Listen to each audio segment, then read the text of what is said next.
دن یہ خبریں ہمیں سننے کو ملتی ہے کہ فلاں شخص بالکل ٹھیک ٹھاک تھا، بظاہر اسے کوئی مرض بھی نہ تھا، لیکن اچانک ہارٹ فیل ہو جانے کی وجہ سے چند ہی لمحوں میں موت کے گھاٹ اتر گیا۔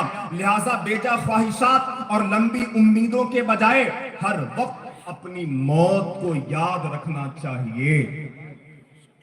جی ہاں، آپ اس چیز میں، اس خوش فہمی میں نہ رہیں کہ ابھی ہم تندرست ہیں، ابھی ہم نوجوان ہیں، ابھی ہم صحت، اس کا کوئی انکار نہیں کر سکتا۔ اگر ہم میں نماز، روزے، سنتوں پر عمل، زکوٰۃ، اللہ و رسول کو الغرض اللہ و رسول کو راضی کرنے والے کام کیے ہوں گے، اور مرنے سے پہلے رب کو راضی کر لیے ہوں گے، اور ایمان کے ساتھ دنیا سے رخصت ہو گئے، تو یاد رکھنا ہمارا قبر جنت کا باغ ہوگا۔ اور اگر ہم گناہوں کی دلدل میں دھسے رہیں، آج شراب جیسی خطرناک شے جو آج ہمارے یہاں بالکل پانی کی طرح پیے جا رہے ہیں، آج ہمارا نوجوان اس نشہ میں بالکل اس قدر ملوث ہے کہ الامان والحفیظ، بے حیائی بالکل عام ہو گئی ہے، تکالیفیں دینا بالکل عام ہو چکا ہے۔ آج اس قدر لوگ زندگی کو گزار رہے ہیں، یا وہ خود اپنے اوپر غور کر لے۔ ظاہر سی بات ہے، جب بندہ کسی کو کہیں جانا ہوتا ہے تو اس کی تیاری کرتا ہے، لیکن یہاں تو ہمیں مرنے کے بعد طویل سفر کرنا ہے۔ ایک بہت دولت مند نوجوان رہتا تھا، اسے ہر طرح کی دنیاوی نعمتیں میسر تھی، اس کے پاس ایک انتہائی حسین و جمیل لونڈی تھی جس سے وہ بہت زیادہ محبت کرتا تھا۔ خوب عیش و عشرت میں اس کے دن رات گزر رہے تھے، اسے ہر طرح کی دنیاوی نعمتیں میسر تھی، لیکن وہ اولاد کی نعمت سے محروم تھا۔ اس کی بڑی خواہش تھی کہ اس کی اولاد ہو، کافی عرصہ تک اسے یہ خوشی نصیب نہ ہو سکی۔ پھر اللہ پاک کے فضل و کرم سے وہ لونڈی امید سے ہوئی۔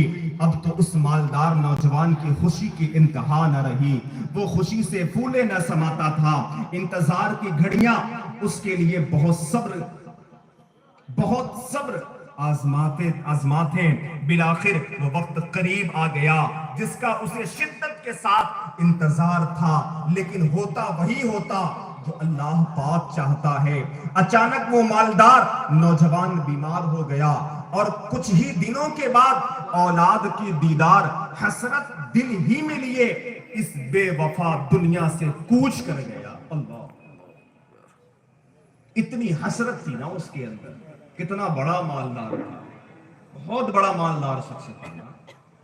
آج کچھ مالدار تو اپنے مال پر اتنا اتراتے ہیں کہ ایسا لگتا ہے کہ بس سارا مال، بس یہی سب کچھ ہے، ہم نے سب کچھ یہی بنا لیا ہے، بس ہو گیا، سارا مال ہمارے پاس آ گیا نا، بس ختم بات، مال سے ہم سب کچھ کر لیں گے۔ دیکھو کتنا بڑا مالدار تھا، کتنا خوبصورت حسین و جمیل اس کے پاس لونڈی تھی، لیکن اس کو سب کچھ تھا، لیکن ایک اولاد کی تمنا تھی۔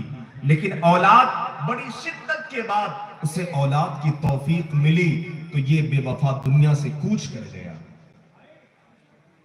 جس رات اس نوجوان کا انتقال ہوا، اسی رات اس کا خوبصورت سا بچہ پیدا ہوا، لیکن باپ اپنے بچے کو نہ دیکھ سکا۔ پیارے سامی بھائیوں، یوں تو ہم میں سے ہر ایک کو موت سے غافل نہیں رہنا چاہیے، یوں تو ہمیں بھی ہر ایک کو موت سے غافل نہیں رہنا چاہیے، اور ہر وقت موت کی تیاری کرنی چاہیے، لیکن بالخصوص مریضوں کا موت سے غافل رہنا حیرت انگیز ہے۔ جیسا کہ بیان کردہ واقعے میں ہم نے سنا کہ وہ شخص بستر علالت پر ہونے کے باوجود دنیاوی معاملات میں الجھا رہا، اور موت نے اسے آگ پوجا، اور اس کی ساری خواہشیں اور آرزویں دھڑی کی دھڑی رہ گئیں۔ حجت الاسلام سید